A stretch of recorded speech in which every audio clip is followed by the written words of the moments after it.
성경 말씀 마태복음 6장 9절부터 13절까지 말씀 보겠습니다. 그러므로 너희는 이렇게 기도하라. 하늘에 계신 우리 아버지여, 이름이 거룩히 여김을 받으시오며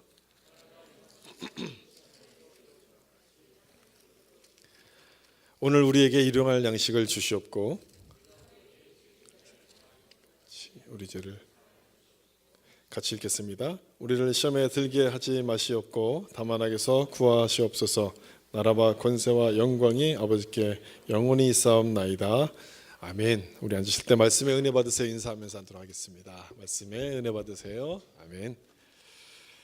시험에 들게 하지 마시고 라는 제목으로 말씀을 나누겠습니다.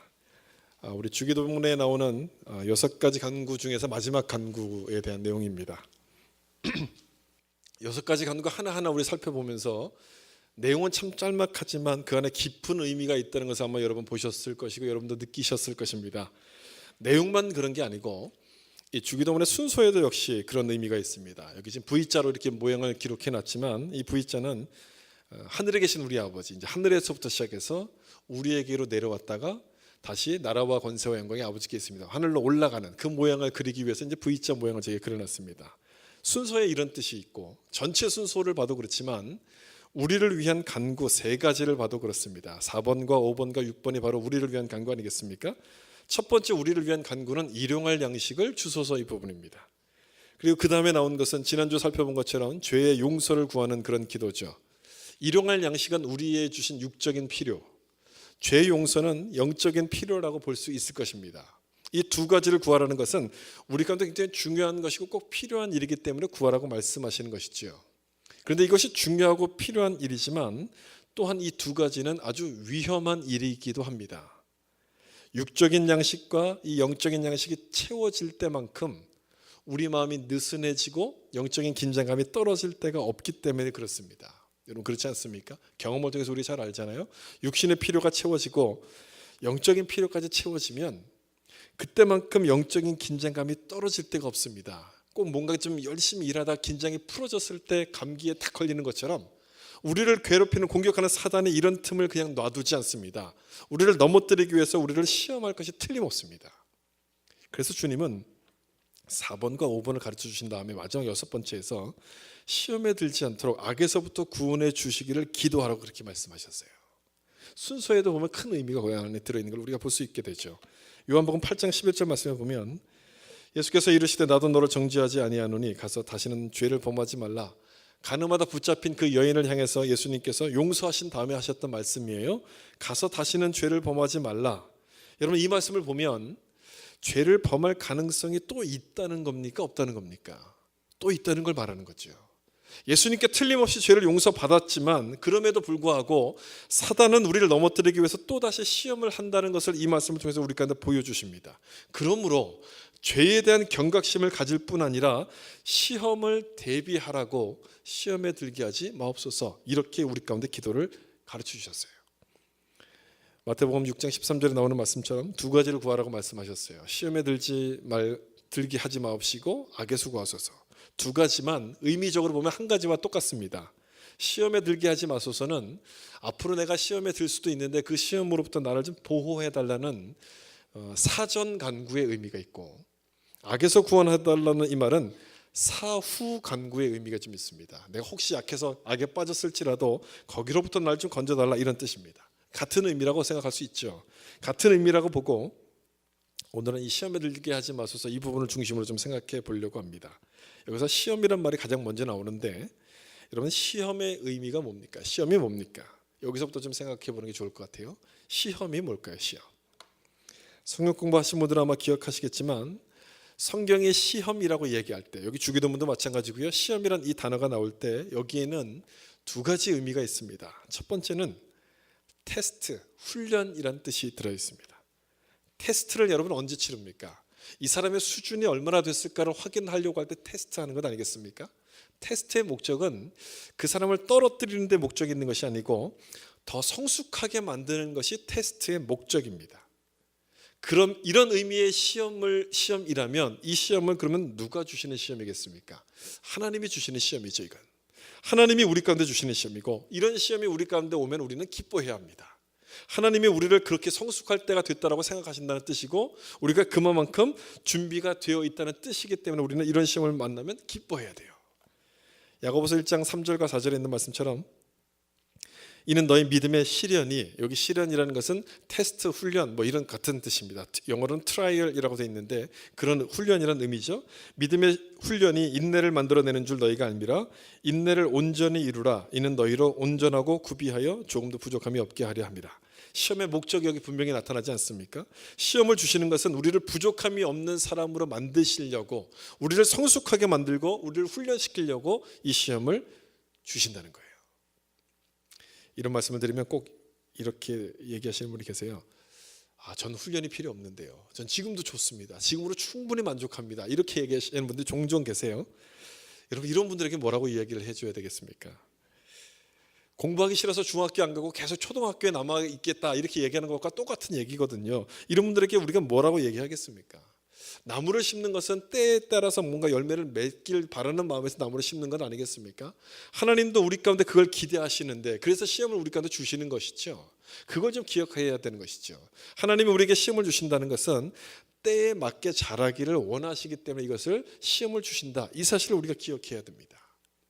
그리고 또 하나, 이 시험을 대해서 우리가 기억해야 될 것은 우리가 감당하지 못할 만큼의 어려운 시험을 하나님이 주시지 않는다는 거예요. 이것도 우리가 좀 기억해야 될 부분이죠. 고린도전서 10장 13절 말씀 보시면 사람이 감당할 시험 밖에는 너희가 당한 것이 없나니 오직 하나님은 미쁘사, 이 미쁘다는 말은 신실하사, 변하지 않는다 이런 뜻이에요. 오직 하나님은 미쁘사, 그 다음 같이 읽겠습니다.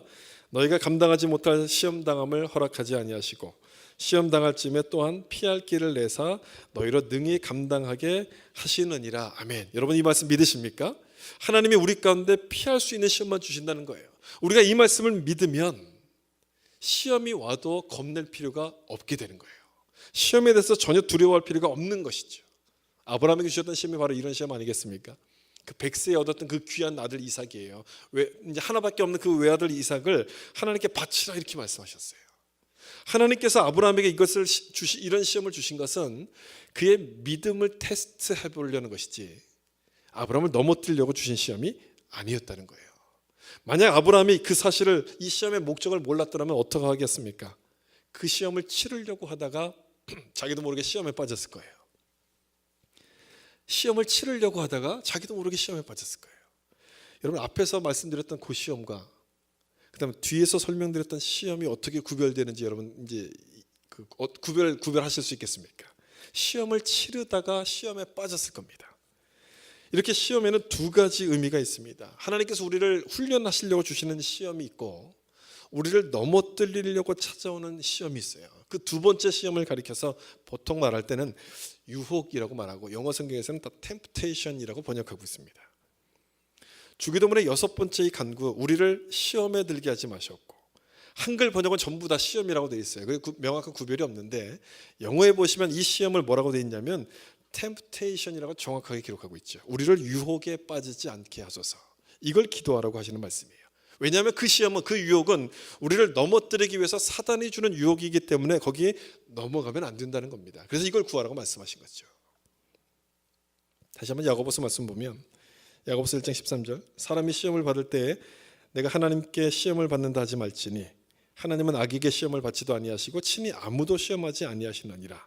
하나님께서 아무도 시험하지 않으신다라고 여기 분명히 말씀하고 있습니다.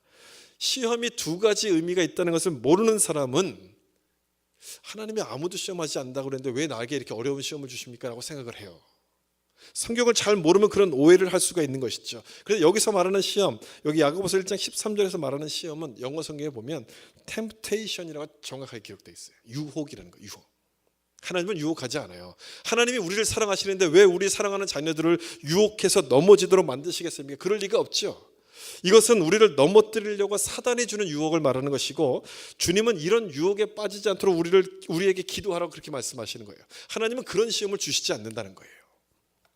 다시 본문 마태복음 6장 13절을 보면 우리를 시험에 들게 하지 마시옵고, 여러분 여기 나오는 시험을 유혹이라는 단어로 한번 바꿔서 한번 읽어보세요. 우리를 유혹에 들게 하지 마시옵고. 그러면 우리가 뭘 조심해야 될 것인가, 어떤 시험을 조심해야 될 것인가가 좀 분명해지지 않습니까? 우리 유혹에 대해서 우리를 넘어뜨리는 유혹을 조심해야 된다는 것이고, 그것은 그 뒤에 이어지는 악에서부터 구하시옵소서. 그 모든 유혹이 악에서부터 출발하는 것이기 때문에 그렇다는 겁니다.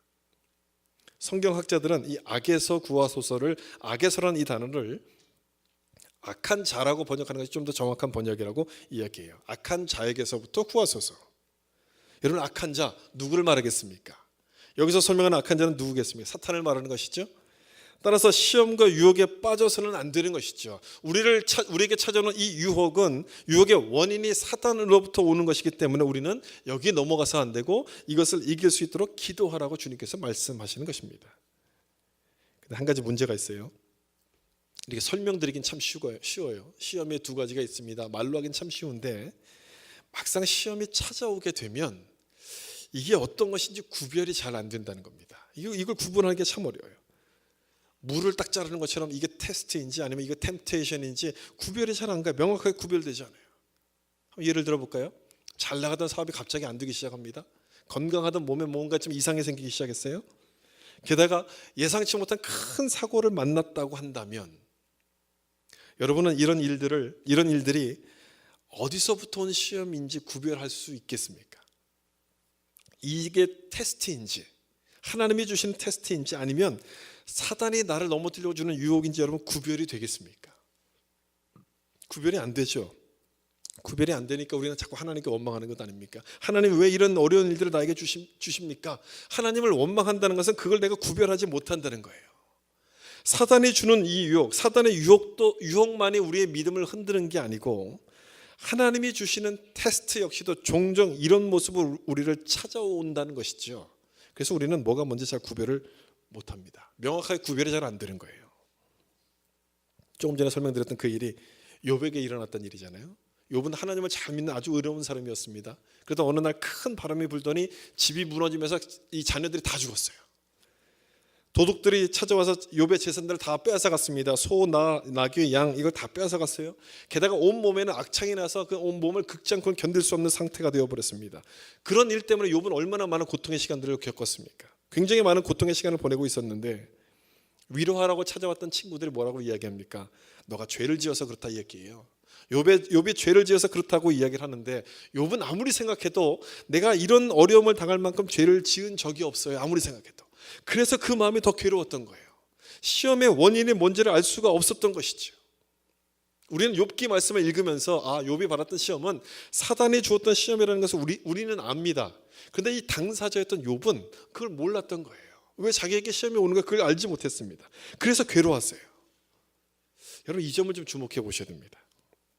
욥처럼 신실한 믿음을 가진 사람일지라도 자기에게 찾아왔던 시험이 누구로부터 온 것인지를 몰랐다는 거예요.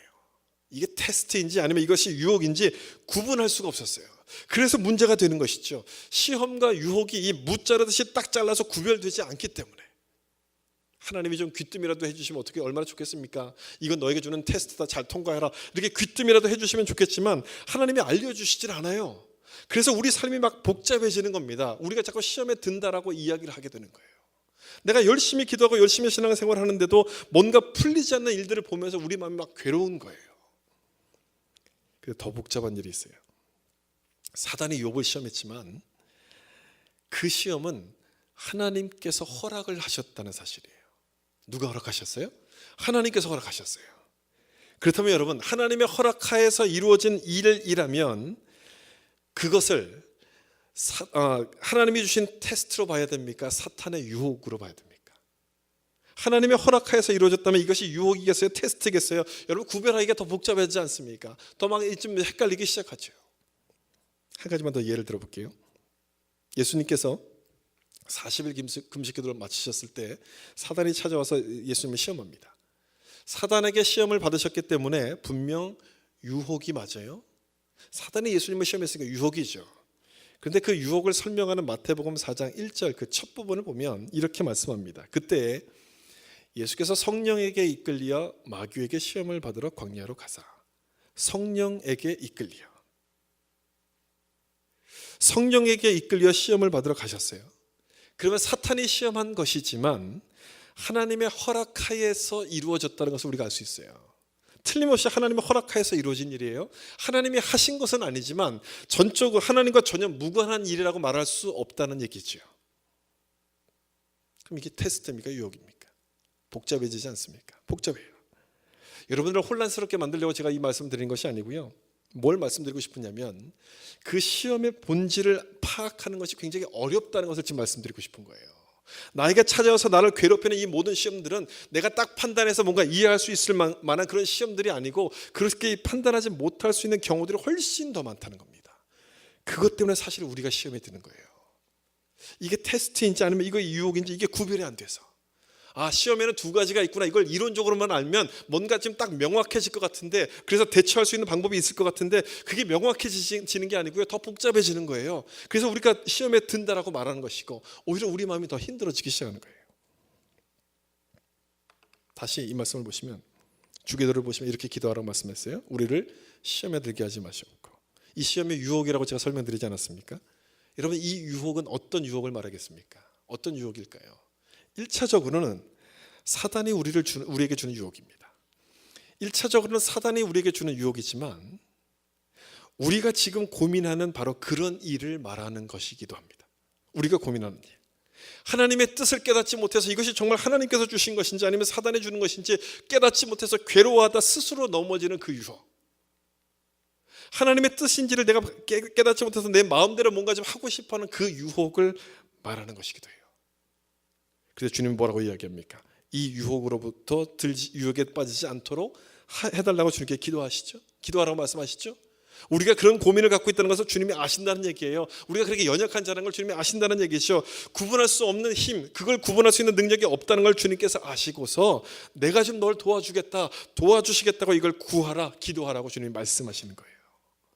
사단의 이런 시험도 하나님의 허락하에서만 이루어지는 것인데 그 하나님께 우리가 구한다면, 그 하나님께 우리를 도와달라고 구한다면 그 시험으로부터 우리를 구원해 주시는 것은 당연한 것 아니겠습니까?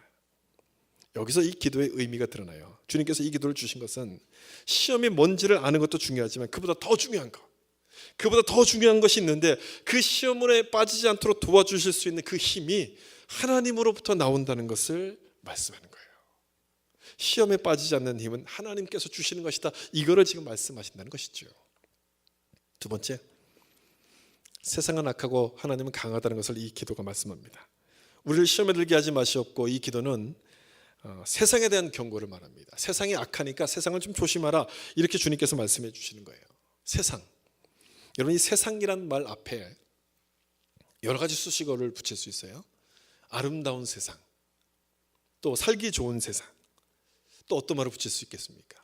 제가 단어가 짧아서 그 두 가지 이상 더 이상 생각이 안 나더라고요. 아무리 좀 뭔가 좀 붙여보려고 해도 더 이상 생각이 안 나요. 이처럼 세상은 아름답죠. 우리가 살고 있는 것만 해도 얼마나 아름답습니까? 린밸리 저 뒤쪽 가면 린캐년만 가도 맑은 물이 흐르죠. 아주 울창한 나무들이 쭉 펼쳐져 있어요. 밴쿠버는 자연 환경이 참 좋아가지고 어디를 가든지 아름답다 이런 소리가 막 나올 정도로 아주 좋은 곳이에요. 아름다운 세상에 틀림없습니다. 그런데 이 주기도문을 보면 세상을 이렇게 설명해요. 악한 세상, 위험한 세상이라고 설명합니다. 여러분 자연 환경이 아무리 아름답더라도 혼자서 밤늦도록 그 자연 환경 속에, 자연 속에 들어가 있다고 생각해 보세요. 혼자서 그 산길을 그 밤늦게 돌아다닌다고 생각해 보십시오. 무슨 일이 일어나겠습니까? 아름다운 일만 일어나겠습니까? 그동안 밴쿠버는 안전한 도시라고 이야기했는데 요즘은 이 폭행 사건에 대한 소식들이 심심치 않게 들려와요. 그 유명한 스탠리 파크에서도 가방을 잊어버렸다는 사람들 여러분 아마 소식들을 많이 들었을 거예요. 스탠리 파크 가면 그 제일 꼭대기인가요? 거기 사진 찍는 포인트가 있잖아요. 거기서 사진을 찍다가 가방 잊어버린 분들이 꽤 많아요. 뭐 얼마 전에도 어떤 우리 여기 교회 다니시다 한국 들어가시는 분이 공항 가면서 마지막 사진 찍고 가야지 딱 가서 한 1, 2분 내려서 사진을 찍었어요. 근데 그 사이에 가방이 없어졌어요. 그래서 그날 비행기를 못 탔어요.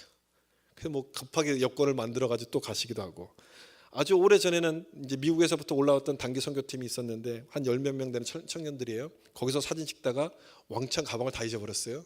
그래서 이제 집에 이제 미국으로 못 돌아가는 그런 일들도 있었어요. 아름답다는 밴쿠버 안에서 이런 일들이 일어나요. 그 스탠리 파크에서 10년 전에는 자전거 타던 한 한국 학생이 괴한하게 폭행을 당해서 뇌사 상태에 빠졌던 일도 있어요. 아름다운 세상이 맞습니까? 세상을 참 아름답다고 이야기했는데 아름답다는 말보다는 악하다는 말이 더 잘 어울리는 것 같아요. 우리 눈에 볼 때 참 아름다워 보이는데 겉으로 보는 그 이면에는 보이지 않는 악한 손길이 거기 안에 숨겨져 있기 때문에 그렇다는 얘기죠. 그 악한 손길. 여러분, 사단의 뜻이 뭡니까? 사단은 속이는 자라는 뜻 아닙니까? 사단은 속이는 자예요. 겉으로 아름답게 보여서 우리를 속도록 만드는 거예요. 먹으면 눈이 밝아져서 하나님처럼 될 것이다, 이렇게 우리를 속이는 것이 바로 사단이 쓰는 전략이에요. 죄를 죄로 보지 못하도록 만드는 것이죠. 지난주에도 말씀을 드렸지만 요즘 시대는 죄를 죄라고 이야기하지 않습니다. 그만큼 사람들의 마음을 사단에 속여서, 사단에게 속아서 사람들의 마음이 그만큼 악해졌다는 얘기예요. 그래서 죄를 죄라고 이야기하지 않아요. 이 죄라는 단어를 한자로 보면 이런 글자예요. 여러분, 이 모양이 어떻게 생긴 것 같이 느껴집니까?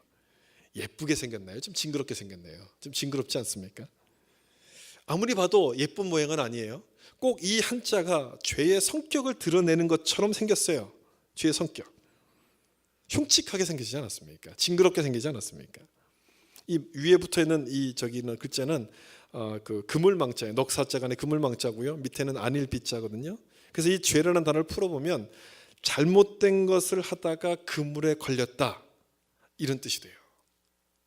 보기에는 먹음직스럽고 뭔가 좀 이렇게 좀 좋아 보이지만 그걸 딱 먹는 순간 그물에 걸리도록 만드는 것이 죄라는 그런 뜻입니다. 그런데 사람들은 그걸 잘 모르죠. 그 뒤에 그물이 숨겨져 있는지도 모른 채 눈에 보이는 그것만 보고 이렇게 쫓아갑니다. 심지어는 그런 일을 하고 있는 그 자기 자신을 굉장히 자랑스럽게 생각하면서 다른 사람들에게 막 이야기해요. 너도 한번 해봐라, 너도 한번 해봐라. 죄를 권장하는 그런 시대가 되어버렸습니다. 시대가 갈수록 이런 일들은 점점 더 많아지기 시작하고 점점 더 심해지기 시작할 겁니다.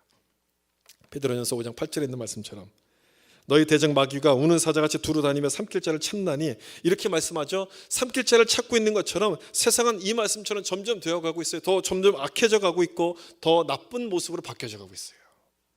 사람들은 기술이 발전하면, 시대가 흘러가면 더 좋은 세상이 될 거라고 이야기하는데 그렇지 않습니다. 여러분, 절대 거기에 속으시면 안 돼요. 시대가 가면 갈수록, 기술이 발전하면 할수록 사람들은 더 악해져 갑니다. 세상은 더 악해져 가요. 며칠 전 뉴스에서 봤는데요, 전 그 뉴스 보고 아주 쇼킹했어요. 자동차 리모트 컨트롤 해킹해가지고 집에 앞에 있는 차를 훔쳐가는 그런 뉴스였어요.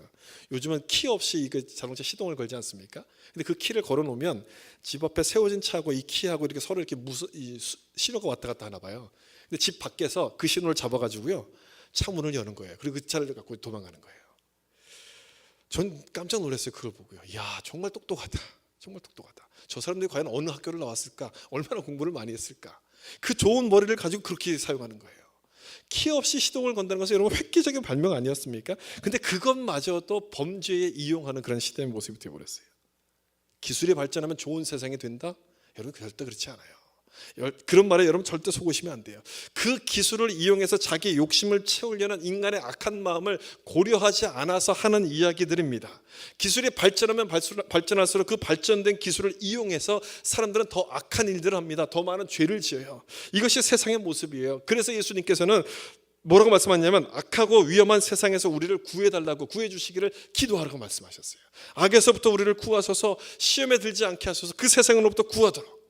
아름다운 모습만, 겉모습만 보고 쫓아가다가 세상 가운데 빠지지 않도록 우리의 눈을 열어서 죄의 모습을 보게 해달라고 기도하라고 말씀하신 거예요. 그러고 보면 이 기도는, 주님께서 가르쳐준 이 기도는 세상의 악함을 말함과 동시에 우리의 연약함을 말하는 기도구나, 이런 생각이 좀 들어요. 우리의 연약함. 여러분, 우리가 연약하지 않다면 시험에 왜 빠지겠습니까? 빠질 이유가 없죠. 이런 기도 역시 필요하지 않은 것 아니겠습니까? 어떤 분들은 이렇게 얘기하세요. 이 기도는 너무 소극적이다. 시험이 오면 그냥 맞서면 되지, 뭘 이렇게 기도할 필요가 있느냐, 이렇게 얘기하시는 분들도 계신데, 몰라도 한참 모르는 이야기 아니겠습니까? 시험에 맞설 힘이 우리에게 있다고 믿는 거예요, 그분은요. 그런데 여러분, 우리에게 그런 힘이 있습니까? 여러분들에게 그런 힘이 있어요? 우리는 그런 힘이 없는 건 사람들은 아닙니까? 사단은요, 우리의 강점을 공격하지 않아요. 사단은 우리의 약점을 공격합니다. 약점을 공격한다는 얘기는요, 우리가 그 공격을 받으면 그냥 쓰러진다는 얘기예요. 약점을 공격받으면 우리는 한순간에 무너져 버립니다. 그걸 견뎌낼 힘이 없어요. 왜 유명한 목사님들이 텔레비전에 자꾸 등장하시는 겁니까? 설교하시러 등장하시는 것이 아니고요. 왜 안 좋은 소식 때문에 뉴스에 등장하시는 겁니까? 그분들이 믿음이 없어서 그렇습니까? 그분들이 조심하지 않아서 그래요? 물론 조심하지 않았겠죠. 물론 믿음이 약해서 그랬겠지만 저는 그 사건들이 무엇을 말씀한다고 생각하냐면 우리의 연약함, 인간의 연약함을 보여주는 사건이라고 생각해요. 저런 훌륭한 목사님도 아무리 위대한 목사님도 믿음이 좋은 목회자라 할지라도 넘어질 수밖에 없는 인간은 연약한 존재라는 것을 보여주는 것이죠. 주님의 기도는요, 세상이 악하고 우리가 연약하다는 것을 말씀하는 그런 기도예요. 그런데 감사한 것은 하나님은 강하신 분이라는 것을 이 기도가 역시 말씀하고 있어요. 하나님은 강하시다는 것을 말씀해요. 세상은 악하고 우리가 연약한 것으로 끝나는 것이라면, 그것이 전부라면 여러분 우리 가운데 무슨 소망이 있겠습니까? 그냥 세상이 끌어가는 대로 우리는 따라갈 수밖에 없는 것 아니겠습니까? 그러나 주기도는 거기서 끝나지 않고요, 이 세상에 강한 분이 계신데 그분이 바로 하나님이시라고 말씀하고 있어요. 이 세상에는 하나님이 계신다고 말씀하셨어요. 세상을 창조하시고 다스리시는 분이 계신데 그 하나님께서 세상 권세를 가진 이 악한 자보다도 훨씬 강하신 하나님이 이 세상을 통치하고 계신다는 사실을 말씀하고 있는 겁니다. 여러분 믿으십니까? 그분이 바로 하늘에 계신 우리 아버지, 우리가 기도하는 분이고 우리가 믿는 그 하나님이세요. 우리를 시험하는 사단의 존재도 그 하나님의 통치 하에 있기 때문에 결국에는 하나님께 항복하는 일이 벌어지게 될 거예요. 항복하게 될 거예요. 그러므로 세상이 아무리 악하다 할지라도, 세상 권세를 가진 이 사탄이 아무리 강력하다 할지라도 하나님은 모든 것을 다 바로 잡으실 것이에요. 하나님은 세상을 창조하신 뿐 아니라 이 세상을 심판하시는 분이기 때문에 하나님께서 결국 모든 것을 바로 잡으실 거예요. 여러분 우리가 약하다고 해서 너무 걱정하지 마세요. 내가 너무너무 약하고 내가 이길 힘이 없다고 해서 여러분 너무 걱정하지 마세요. 우린 약하지만 하나님을 의지하게 될 때 그 약함을 극복할 힘을 하나님이 우리 가운데 주시기 때문에 그래요. 하나님을 의지하게 될 때 우리는 시험에 들지 않을 것입니다. 혹시 시험에 든다 할지라도 그 시험을 이기게 될 것이고, 그 시험에 넘어진다 할지라도 죄의 노예로 전락하도록 하나님이 내버려 두시지 않을 거예요. 우리를 다시 일어날 수 있도록 하나님께서 그 강하신 힘으로 우리 가운데 부어주셔서 새 힘을 주실 것이기 때문에 우린 넘어진 채로 있지 않을 거예요. 다시 일으켜 세우실 거예요. 하나님은 강하신 분이기 때문에. 우리를 시험에 들게 하지 마옵시고는 바로 그것을 구하는 기도예요. 세상은 약하고 악하고 우리는 약하지만 하나님은 강하시기에, 하나님은 강하시기 때문에 그 하나님의 능력을 구하라는 말씀입니다. 그래서 구하심으로 하나님의 능력을 경험하신 여러분 다 되시길 예수님의 이름으로 축복합니다. 마지막 세 번째는요, 이 시험을 어떻게 극복할 것인가 하는 부분이에요. 조금 전에 말씀드린 것처럼 세상이 악하기 때문에 이 세상 속에 살려면 유혹이 많습니다. 시험이 참 많습니다. 따라서 이 시험을 극복하는 것이 우리의 과제인데, 어떻게 극복할 것인가를 설명드리기 전에 먼저 좀 짚고 넘어가야 될 것이 있습니다. 우리에게 찾아오는 시험이 어려운 것이지만 절대 나쁜 것만은 아니라는 사실입니다. 시험에 틀림없이 어려운 거예요. 힘든 건 맞습니다. 그렇지만 이것이 전부 다 나쁜 것은 아니라는 사실을 좀 기억하셨으면 좋겠어요. 시험이 테스트도 있고 유혹도 있다 그랬잖아요. 만약 테스트라면 어떤 것이든지 간에 이 두 가지 중에 어떤 것이든지 간에 우리 가운데 주시는 유익한 면이 있어요. 하나님이 주시는 테스트라면 우리를 더 성장시키려고 주시는 것이구나, 그런 뜻에서 유익한 것이고, 사단이 주는 시험 유혹이라면 이런 면에서 유익합니다. 우리가 넘어뜨려야만 될 사람, 넘어뜨려야만 될 대단한 사람이란 뜻이기 때문에 우리 가운데 유익이 되는 거예요. 여러분 넘어뜨려도 별 소용없는 사람이라면 그 사람한테 뭐하러 힘을 쓰겠습니까? 힘쓸 필요가 없죠. 저 사람을 건들 때 뭔가 좀 굉장한 일이 일어난다, 그럴 때 그 사람을 넘어뜨리려고 하는 것 아니겠습니까? 아무것도 힘이 없는 사람은 그냥 내버려둬요. 그냥 내버려두면 그냥 그렇게 살다가 자기 스스로 멸망하기 때문에요, 건들지도 않습니다. 사단이 유혹하지도 않아요. 근데 사단이 유혹한다는 것은요, 뭔가 대단한 사람이기 때문에, 하나님의 뜻을 따라서 살려고 노력하는 사람이기 때문에 시험을 주는 거예요. 이 부분을 여러분 분명히 하고 나면은 이 질문은 의외로 간단히 풀립니다. 시험을 어떻게 극복할 것인가? 이 부분은 아주 간단히 풀려요. 왜 우리 가운데 시험이 오는가를 몰라서 우리가 괴로워하고 힘들어하는 것인데, 이런 이유들이 있다는 것을 우리가 알면은 시험을 대하는 자세가 달라집니다. 도망가지 않고요, 피하려고 하기보다는 믿음으로 맞섭니다. 하나님의 뜻이 있음을 믿기 때문에 믿음으로 맞서요. 나는 힘이 없지만 하나님이 나를 도와주시는 것을 믿기 때문에 그 시험과 이렇게 맞서게끔 돼 있어요. 여기 보세요. 요한복음 9장 1절. 예수께서 길을 가실 때 날 때부터 맹인된 사람을 보신지라. 태어날 때부터 맹인으로 태어난 사람이 있었어요. 제자들이 이 맹인된 사람을 보면서 예수님께 물었습니다. 예수님, 이 사람이 맹인된 것은 누구의 죄 때문입니까? 이렇게 물어봤어요. 이 사람의 맹인된 것은 누구의 죄 때문입니까? 욥의 친구들과 똑같은 질문을 하고 있지 않습니까? 욥의 친구도 너가 죄를 지어서 그렇다 이렇게 얘기했어요. 욥의 친구들과 지금 똑같은 얘기 질문하고 있어요. 누구의 죄 때문입니까? 우리도 마찬가지예요. 그런데 가만 보면요, 우리도 우리 가운데 뭔가 시험에 찾아오면 우리도 똑같은 이야기를 합니다. 하나님, 내가 무슨 죄를 지었다고 이렇게 어려움을 주세요? 무슨 죄를 내가 지었습니까? 누구의 죄 때문입니까? 여러분, 똑같은 얘기 아닙니까? 우리는 모든 걸요, 인과 관계에 의해서 파악하려는 그런 습관이 있습니다. 결과가 있으면 틀림없이 원인이 있다고 생각해요. 그래서 그 원인을 찾아가지고 이 결과에 대한 것을 해결하려고 우리가 노력을 해요. 대처하려고 노력을 합니다. 그런데 문제는 그 원인을 우리 힘으로는 알 수가 없다는 거죠. 여기서부터 문제가 시작돼요. 그 원인을 우리 힘으로는 알아낼 수가 없는데 내 경험과 내 상식으로 그 원인을 찾아내려고 하다 보니까 엉뚱한 진단을 내리기 시작하는 겁니다. 누구의 죄 때문입니까? 여기 제자들죠. 자기들 수준에서는 이것이 죄 아니면 이런 결과가 나올 수 없다고 생각하는 거예요. 그래서 누구의 죄 때문입니까? 라고 묻는 거예요. 진단이 잘못됐죠? 진단이 잘못되면 처방도 당연히 잘못될 수밖에 없습니다. 그런데 예수님께서 뭐라고 말씀하시는지 보세요. 요한복음 9장 3절이에요. 같이 한번 읽어보겠습니다. 예수께서 대답하시되 그에게서 하나님이 하시는 일을 나타내고자 하심이라. 예수님은 이렇게 말씀하셨어요. 그에게서 하나님이 하시는 일을 나타내고자 하심이라. 예수님의 진단은 뭡니까? 하나님의 뜻이 있다, 이거였어요. 거기에도 하나님의 뜻이 있다는 거예요. 그리고 이 사람을 치유해 주셨어요. 예수님이 뭘 말씀하시려고 하시는 것인가? 여러분, 뭔가 좀 이렇게 조금 느껴지지 않습니까? 이 맹인처럼 알 수 없는 시련, 알 수 없는 시험이 우리를 찾아오는데 그럴지라도 거기 안에는 하나님의 뜻이 있다는 걸 지금 말씀하는 것이에요. 그 안에는 하나님의 뜻이 있다. 그러므로 그 원인을 따지려고 하기보다는, 도대체 이게 왜 왔을까? 그 원인을 따지려고 하기보다는 하나님의 뜻이 있으면 그냥 믿고서 기다리라는 것을 주님이 말씀하시는 거예요. 하나님을 믿고 좀 기다려라. 하나님을 믿고 기다려라. 이것처럼 참 상투적인 변명도 없을 겁니다. 하나님을 믿고 기다리면 된다. 믿고 기다려. 기도하면 돼. 이것처럼 참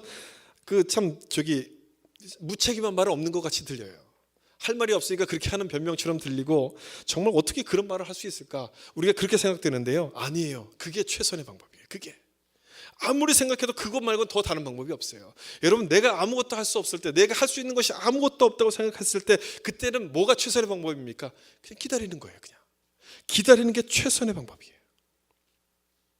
배가 아파서 수술을 받는다고 생각해 보세요. 왜 배가 아픈지 몰라요. 근데 막 배가 아파요. 그래서 병원을 찾아가서 수술을 받아요. 그 배 아픈 환자가 할 수 있는 일이 뭐겠습니까? 그냥 수술 끝날 때까지 기다리는 거예요. 마취가 끝나고 수술이 끝나게 되면 모든 것이 밝혀질 것이니까, 왜 배가 아팠는지 그때 이유가 나타날 것이니까 그때까지 기다리는 것밖에 할 것이 없어요. 기다리는 게 최선의 방법이에요. 시험도 마찬가지라는 얘기예요. 시험이 나에게 찾아올 때는 이 시험이 하나님이 주시는 시험인지 아니면 사단이 나에게 주는 유혹인지를 몰라요. 내가 죄 때문에 그런 것인지 아니면 내가 나를 넘어뜨리려고 연단하시려는 것인지 잘 모릅니다. 모르기 때문에 이때가 가장 위험한 때예요. 모르면요, 내 기분대로 합니다. 모르면 내가 하고 싶은데 내 마음대로 합니다. 그러다가 더 큰 시험에 빠져버려요. 하나님은 연단시키려고 주신 그 연단의 시험이었는데 그걸 깨닫지 못하고 더 큰 시험에 빠져버려요. 따라서 성급하게 판단할 것이 아니라 성급하게 판단하지 말고 여기에도 하나님의 뜻이 있음을 믿고서 믿음으로 기다리셔야 돼요. 믿음으로 기다려야 돼요. 지금은 괴롭지만, 지금은 참 힘들지만 수술이 끝나고 나면 모든 것이 다 드러나는 것처럼 하나님의 때가 되면 모든 것이 분명해지기 때문에 그래요. 하나님의 때가 딱 오면 희미하던 것들이 온전하게 보이게 되기 때문에 그때까지는 믿음으로 기다려야 되는 거예요. 여러분, 이 말씀 보세요. 고린도전서 13장 12절 말씀이에요. 우리가 지금은 거울로 보는 것 같이 희미하나, 그 다음부터 같이 읽겠습니다. 그때에는 얼굴과 얼굴을 대하여 볼 것이요, 지금은 내가 부분적으로 아나 그때에는 주께서 나를 아신 것 같이 내가 온전히 알리라. 지금은 잘 안 보이지만 그때 가면 아주 잘 보인다는 얘기예요. 그때에는 두 번 나오지 않습니까? 이 그때가 언제를 말하겠습니까? 예수님께서 다시 오시는 그날을 말하는 거예요. 예수님께서 다시 오시는 그날이 되면 모든 것이 드러나는 것처럼 완전하게 보여질 것이라 말씀하는 거예요. 기독교 신앙을 현세적 신앙이 아닌 내세적이라고 이야기하는 것은 바로 이런 이유 때문에 그래요. 우리가 믿는 모든 믿음의 대상들은, 모든 믿음의 내용들은 주님이 오실 때 완성이 되는 것이기 때문에 그래요. 우리는 확실한 것을 알고서 보고서 믿는 게 아니고요, 아주 희미한 걸 믿는 거예요. 그런데 그 모든 믿음에 대한 결과들은 예수님이 오실 때 밝히 드러나는 것입니다. 그래서 우리의 믿음을 가리켜서 내세적인 믿음이라고 이야기하는 겁니다. 여러분, 구원이 그렇지 않아요? 구원? 우리는 구원 받았잖아요. 여러분 다 구원 받으셨습니까? 우리 예수 믿고 구원 받은 사람들이에요. 그런데 우리는 천국에 있지 않고 지금 이 세상에 살고 있어요. 그럼에도 불구하고 우리는 구원을 받았다라고 믿어요. 그 믿는 믿음은 뭐냐? 나중에 예수님께서 이 땅에 오실 때 그 구원을 완성시켜 주실 것을 우리가 알기 때문에, 주님이 오실 때 그 구원이 완성될 것을 믿기 때문에 지금 나는 구원 받았다라고 믿는 거예요. 구원 받았다고 이야기하는 거예요. 이게 기독교의 믿음이에요. 지금은 불확실해요. 아무것도 없는 것처럼 보여요. 그렇지만 주님께서 오실 때 모든 것을 완성시킬 것을 우리가 믿기 때문에. 칭의도 마찬가지 아닙니까? 하나님께서 우리를 의롭다고 인정해 주셨는데 우리를 보면 우리는 의롭지가 않아요. 의로운 모습이 하나도 없어요. 그래도 왜 칭의를 믿는가? 종말적 관점에서부터 우리가 칭의가 있으면 믿는 거죠. 종말적인 믿음. 그래서 이 기독교 신앙은 내세적 신앙이고 종말적인 신앙을 이야기합니다. 우리가 믿는 믿음은 그런 종말적인 믿음이에요. 시험도 마찬가지죠. 시험도. 지금은 왜 그런지 모르지만 시간이 지나고 나면 온전케 알게 될 것이라는 것을 믿고 우리는 기다리는 겁니다. 이 시험의 결과가 어떤 것인가, 하나님의 뜻이 있다는 것을 우리가 믿고서 도망치기보다는 묵묵하게 그 시험을 견뎌가는 거예요. 이것이 현재 우리가 살아가는 그 믿음의 사람들의 모습이고, 현실 속에서 시험과 맞닥뜨리면서 우리가 해야 될 모습이에요. 하나님의 뜻이 있으면 믿고 묵묵하게 그 자리를 견뎌가는 거예요. 하나님께서 뭔가 드러내실 때까지 끝까지 견뎌가는 거예요. 주기도는 바로 이걸 가르쳐줘요. 그 종말적 믿음, 하나님의 때에 모든 것을 드러내실 것이라는 이 종말적 믿음을 가지고 그 다음에 기도해야 될 것을 말씀합니다. 다시 본문을 보시면, 우리를 시험에 들게 하지 마시옵고 다만 악에서 구하시옵소서. 이렇게 기도하라고 말씀하신 것은 시험을 극복하는 길이 기도에 있기 때문에 그래요. 첫 번째 시험을 극복하는 길은요, 종말적인 믿음을 가지고 하나님의 뜻이 있으면 끝까지 믿고 기다리는 거예요. 이게 믿음으로 기다리는 게 첫 번째고, 두 번째는 기도하라는 거예요. 기도. 왜 기도가 시험을 극복하는 힘이 됩니까? 비결이 됩니까? 세상보다 강하신 하나님의 능력이 우리에게 임하는 통로가 바로 기도이기 때문에 그래요. 우린 약하지만 그 하나님의 강한 능력이 기도할 때 우리가 주어지기 때문에 그렇죠. 그리고 또 하나 중요한 이유가 있습니다. 또 하나 중요해요. 왜 기도가 시험을 이길 수 있는, 극복할 수 있는 길인가? 바로 이 말씀 속에 그 내용이 나와 있는데, 마태복음 26장 41절, 시험에 들지 않게 깨어 기도하라, 이렇게 말씀했어요. 이 말씀 속에 왜 기도가 시험을 극복할 수 있는 비결이 되는가 하는 내용이 들어있습니다. 기도하면 잠에서부터 깨어나게 되기 때문에 그래요. 기도하면 잠에서부터 깨어나는 겁니다. 이 말씀은 예수님께서 십자가를 지시기 전에 겟세마네 동산에서 기도할 때 옆에 잠들어 있던 이 제자들에게 하셨던 말씀이잖아요. 시험에 들지 않게 깨어서 기도하라. 기도와 깨어 있다는 것을 같이 묶어서 말씀하고 있어요. 여러분, 그걸 잘 보셔야 돼요. 기도와 깨어있음이 같은 것으로 말씀하신다는 부분을 잘 보셔야 돼요. 기도가 깨어있는 것이라면 기도하지 않는 것은 뭐겠습니까? 잠들어 있는 거예요. 기도하면 깨어난다는 얘기는 기도하지 않으면 잠들어 있다는 것과 똑같은 얘기예요. 잠들었다는 것은 영적인 의미에서 분별력을 잃어버렸다는 얘기예요. 죄를 죄로 보지 않게 되었다는 얘기예요. 우리가 눈 떠서 이렇게 돌아다니지만 육신적으로는 깨어있는 것 같지만 영적으로 잠들었다는 얘기는 뭐냐? 죄를 죄로 보지 않는다는 얘기고 하나님의 말씀이 뭔지를 분별하지 못한다는 거예요. 그게 영적으로 잠들었다는 뜻이에요. 아까도 설명드렸지만 죄는 이런 모양입니다. 참 징그럽게 생겼습니다. 흉측하게 생겼어요. 이 모양처럼 죄는 참 징그럽고 흉측한 것인데 영적으로 잠이 들면 그 모습이 안 보여요. 죄가 흉측하다는 모습이 안 보여요.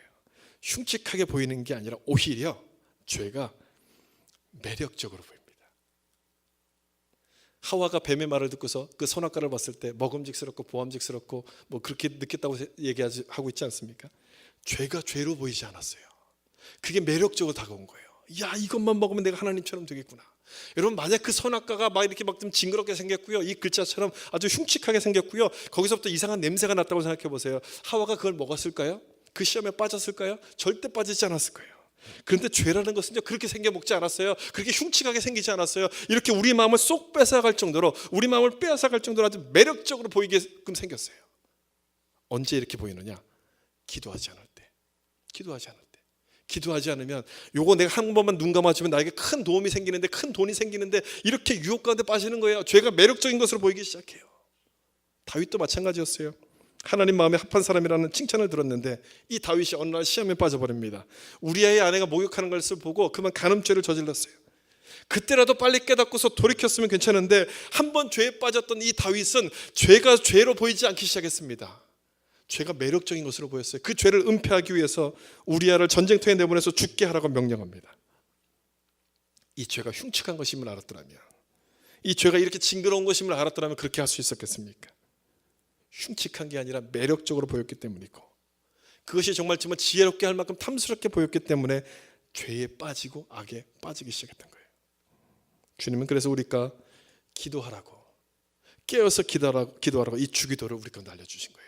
우리가 기도하기 시작할 때 우리 영이 깨어나서, 잠들었던 우리 영이 깨어나서 죄의 본래 모습을 볼 수 있게 되기 때문에 너희는 이렇게 기도하라고 말씀하시면서 시험에 들게 하지 마시옵고 악에서 구하소서, 이걸 기도하라고 우리 가운데 알려주셨던 거예요. 시험에 들지 않기를 구하는 이 기도는 이렇게 바꿔서 읽을 수 있을 겁니다. 죄의 흉측함을 보게 하소서, 죄의 냄새를 맡도록 깨어 있게 하소서. 깨어서 기도하심으로 우리에게 찾아오는 시험이 무엇인지를 극복하고, 그 시험이 무엇인지를 보시고 시험을 극복하시는 여러분 다 되시길 바랍니다. 말씀을 마치겠습니다. 다시 한번 우리 가운데 이런 기도를 주셨던 그 이유를 좀 생각해 보셨으면 좋겠습니다. 시험에 들게 하지 마소서, 이 기도를 주셨던 것은요, 우리가 그만큼 시험에 빠지기 쉬운 사람들이기 때문에 그렇습니다. 여러분, 나는 시험에 빠지기 쉬운 사람들이에요. 어느 순간에도 내가 믿음에 있는 것처럼 생각되지만 언제 넘어져서 언제 주님을 모른다고 할지 모르는 그런 사람들입니다. 또한 세상이 악하고 죄가 위험하기 때문에 그렇습니다. 이런 악한 세상에서 연약한 우리가 살아갈 수 있는 길은 기도밖에 없기 때문에 주님께서 이 기도를 가르쳐 주신 거예요. 우린 세상보다 약하지만 세상보다 강하신 그 하나님의 도움이 필요한 사람들이고, 영적인 잠에서부터 깨어서 죄의 흉측한 모습을 볼 수 있어야 되기 때문에 이것을 기도하라고 말씀드린 거예요. 우리를 시험에 들게 하지 마시고 악에서 구하소서.